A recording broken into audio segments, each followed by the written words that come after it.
الله الرحمن الرحيم. halkan waxaan ka hambalyeynaya madaxweynaha Puntland Abdullaahi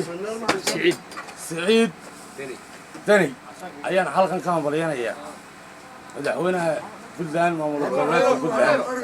ayaan halkan aad iyo aad uga salaamaya anigoo sultaankii garaadka sankuneeflaha idin sankuneeflaha dhamaanteed madaxweyne dad iyo dunyaba sankuneeflaha madaxweyne aad iyo aad baan ku hambalyeynaya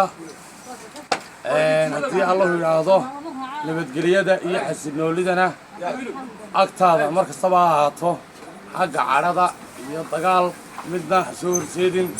dalkaaga ka shaqayso dalka Puntland anigu hantidan ku leeyahay Puntland waana ku dhashay jumhuuriyadda Somaliland waana hay muwaadin jumhuuriyadda Somaliland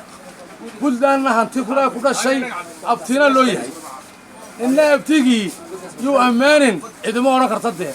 madaxweynaha ayaga jumhuuriyadda Somaliland ba ciidan kale reebtigii aad buu amaanaatay ninna ma oran kara abtigaha amaanina abti guurayso noolow anaa kule madaxweyne hambariyo Allah xilka ku qaastro abaan